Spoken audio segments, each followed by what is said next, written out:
So the last thing we have this evening is our off-season plan. So we said let's come up with 3 things the Vikings absolutely have to do between now and the beginning of next year. And we both agreed that quarterback is their number one priority. Answer that however they do it, and then re-signing Justin Jefferson. So those 2 things are not going to be discussed. Those are off the table because we both agree that JJ and the quarterback have to be done. So other than those 3 things that the Vikings need to do. Drew, what's your first thing? I think the number one thing the Vikings need to do is fix their play calling. I think that's a big problem right now. You got to become more aggressive. You got to become more creative. More overall, you need more explosive plays, Ted. The Vikings are very do they seem like they attack to you offensively? No matter who, we're not talking about injuries and quarterback. The whole season, even when all the starters were in there and Cousins was in there, I just felt like they weren't putting their foot on the gas enough. And in this league, Ted, you need chunk plays to win in the NFL. They didn't get near as many chunk. They don't get enough. They don't get enough big plays. And we talked about when Cook left, how he helped on the ground because every other week he was getting an 85-yard touchdown run. We had no chunk plays on the ground at all. I don't know what our longest run was, but I'd be hard to press to say like 30 yards. So, and I bet it was Joshua Dobbs with the longest run of the year. Yeah, I think you're right. And that Atlanta game. And I know he doesn't want to give up the play calling. At least reform it or try to resolve the problems of it. But he calls play exactly like he coaches. Kevin O'Connell's not a hard-nosed coach. He's not. He's a finesse coach. He's kind of a soft coach. He calls plays like he is. So I don't know what they're going to do there, but what's your number one? I said bring back Brian Flores. They got to bring him back. And I think he will be back. I saw a quote. He said that he had his weekly meet in front of the press, and he said, I told the guys that this has been one of the most fun and rewarding years of my life coaching, and I hope that is enough to get him back next year. I don't know that he'll be a head coaching candidate with that lawsuit he has with the NFL still going this year, but I think one more year with his defense and an offseason, another offseason to get guys that fit what he wants to do will make this defense even better than it was. And I think that will go a long way to making the Vikings a legit contender. So it's also coaching. Mine's just on the defensive side of the ball. Number 2, I have running back and tight end. I think they need to find a running back. I don't know that Ty Chandler can be the guy. I think he could be a good complementary guy. Alexander Madison is not the guy at all. And they also need tight end. I know TJ Hawkinson is probably going to come back, but I don't think he'll be ready to go at the beginning of the year.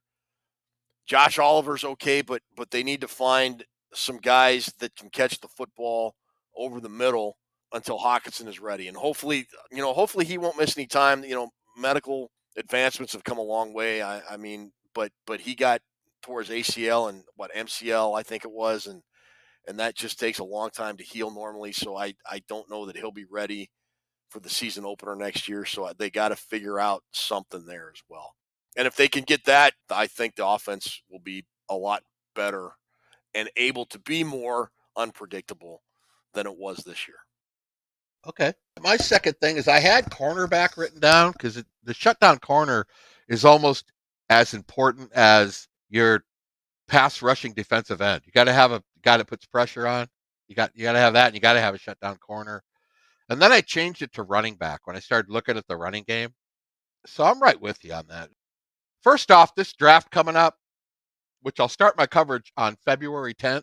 And that will be the quarterback position, I believe, right? That will be the quarterback position. I'm not waiting until the combine anymore because then that runs into the first week of March, and I can't squeeze all 13 positions in from March till the draft, which is the 25th. First off, there's no Bijan Robinson or Billy Sims in this draft, Ted, or Earl Campbell. You want to throw a name in there? Don't say Archie Griffin. Barry Sanders. Yeah, there's nobody like that in this draft coming up. There's some good backs, some good versatile backs that can run and catch. We'll go over that later on, probably the 17th of February when I do the running backs. I only see one running back possibly going in the first round. I could see a running back not taken until like pick 45. Who would be the one first round guy right now? I think Bucky Irving from Oklahoma is going to be a pretty high draft pick. Blake Corum, Trey Benson from Florida State. The guy I think the Vikings should look at is a guy named Jonathan Brooks from Texas. In 10 games, he blew his knee out in November against TCU, but the Longhorns running back John Brooks had 1,100 yards by week 10, 300 receiving yards, and 10 touchdowns. And I think that's the best guy, but he had the knee injury. So I think Okay. he's going to fall way down the board. But I think healthy, he's the best running back in this draft. But they need a running back, Ted. Yeah, and I'm not saying Ty Chandler has to be a bell cow back. I'm just thinking they have to have somebody that can be kind of a clear cut running back one, and they just sort of gave it to Madison by default. He had produced, he had been okay as a backup to Dalvin Cook, but I mean, he just was not. He was ill suited as a top running back. What's your third thing to fix the Vikings? They need to fix the interior of that defensive line. I mean, there's a reason the Eagles powered up the interior of their defensive line. There's a bunch of teams that have that nose tackle. We need big upgrades here. It's going to have to happen in the draft. I guess the draft you could go free agency, but I like getting those young guys in the draft. There's another position. There's only a few guys that are going to start right away. The rest of them are developmental players. It usually takes a couple seasons for them to work in. But if you took a chance on a Chris Jenkins or Johnny Newton from Illinois, he's probably my favorite. But they need something in the interior. Don't let up these big runs, Ted. Those big runs on those 7, 8 yards runs on first down killed us this year. They sure did. Yeah. Mine is on the defensive line as well. I agree defensive tackle or nose tackle is right up there. I think they need another defensive end opposite Danielle Hunter, and that's assuming Danielle Hunter comes back.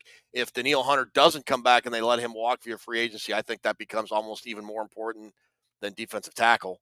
And along with that, depth. I mean, the Vikings just need more depth. I think the depth got better this year, but man, they still need more quality defensive linemen. I think their reserve offensive linemen fared pretty well when they had to play Schlotman and Quessenberry and Blake Brandel. Ty Chandler was good when they put him in, but there's really nobody behind Chandler. Brandon Powell was good, but one of the reasons the Vikings were good, under Zimmer for several years is because they had depth. When a guy, especially 2017, when a guy went down, there was another guy that could step up and play not as well, but there would be very little drop off in the overall play of the unit, and that's just not there right now. So they have really got to improve their depth as well. But if Hunter is not on this team next year, you got to go defensive end with the first round pick almost. Okay. Well, we'll talk about that February 10th, you said? Yes, we start the draft talk on February 10th. All the underclassmen have to declare by the 15th of January. So we'll be set a month from then to get started. We'll cover 13 positions this year. We have the Drew Big Board. We'll discuss it. We'll have highlights, all that good stuff, Ted. It is hands down my favorite off-season segment that we do. If you haven't seen it before, tune in. Drew gives you a wealth of knowledge on players you hadn't even thought of. If you just are kind of a casual fan of college football like I am, if you only follow like one team or maybe one conference like I do, Ohio State and the Big Ten, very informative. Don't miss it. Drew is going to give you a lot of information, and he is pretty rock solid with where guys go and where he thinks they'll go and where guys end up. It's a good segment. You don't want to miss it.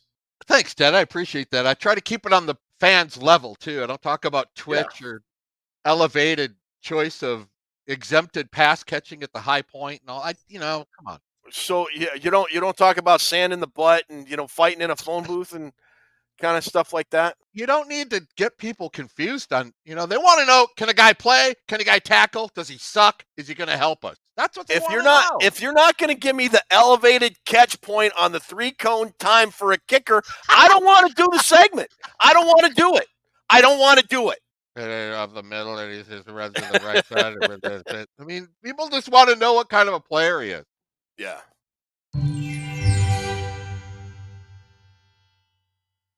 Next question is, what about the free agents on the defense?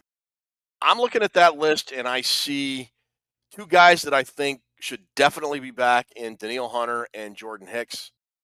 DJ Wanham, I would like to see how he heals from his injury, and I would be good with him coming back. Other than that, Marcus Davenport can be shot into the sun for all I Yeah. care.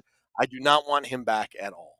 Hunter and JJ are the guys you got to make sure you get him a new contract and get Hunter back here. People want to let Hunter walk, but he's a guy you can build around. I'm not really worried about anybody else on that list, Ted. I mean, What about Hicks? He had a great season, leading tackler before he got hurt.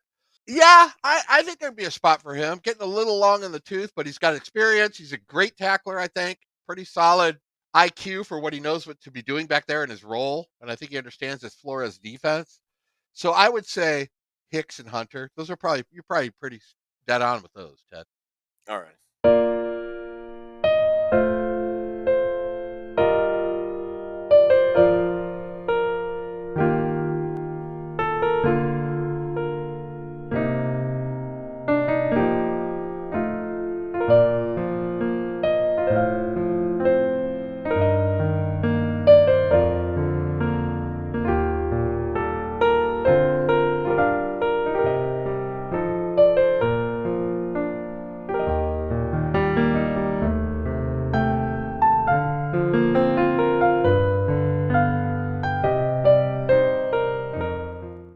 That's what she said.